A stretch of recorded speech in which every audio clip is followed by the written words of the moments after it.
I'm Lori from Uplift Parenting, and today I'm going to demonstrate how to utilize a soft structured carrier or buckled carrier with a newborn. So the first thing I'm going to do before I even really put it on my body is make sure that I have narrowed that seat right down here to make sure that it is positioned and ready to go for a newborn.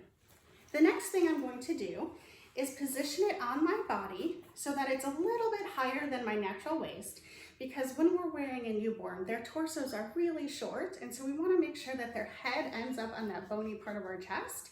So we really need the carrier, the top of that waistband, to end where their bottom will be. And so having done this a few times, I know that it's about here on me. The other thing I do once I've got the carrier on is I go ahead and I like to buckle that back clip ahead of time.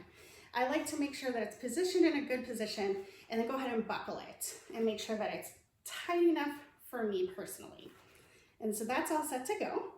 Once I've done that, I then loosen the shoulder straps on both sides so that they're nice and loose so that I can get them over my body once I've added baby. And then once the carrier is on and it's nice and snug, but not so snug I can't breathe, I'm gonna go ahead and add baby. We position baby with their bottom, like I mentioned, right at the top of that waistband there. So you can see we're getting ready to bring baby in. I've spread their legs, and you'll notice that my doll's legs spread a lot. With newborns, this is going to look a whole lot more like this. Their little legs are going to be still really tight in that fetal curl, and that is totally okay. That's how we're looking to have them in there. As they get older, their legs will then start to spread out, those hips will get a little wider. All right, we're gonna support baby's head and neck, and we are gonna bring that carrier up and over their bottom and up their back.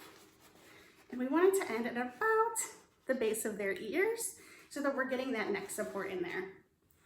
Now I'm going to find that back clip and bring it over my head while putting one arm in. I'm gonna switch hands to support baby with the other hand and go ahead and bring my arm through that other shoulder strap. I'm gonna tighten up, and I like to bring the slat backwards a little bit and then tighten up. I'm gonna do the same thing on the other side, still supporting baby. Bring that slat back a little bit and tighten up. There we go. We want it tight enough that baby is supported in their natural position, whatever that is for the baby, and not so tight that we can't breathe. We want it to end at about the base of their ears, getting that head and neck in there. And we always want to be able to see baby's nose and their little mouth, which you can't see on the camera, but I can definitely see from here. Baby is positioned so that they're in the what we call visible and kissable position, which is kind of just the bony part of our chest right below our collarbones. And that's it.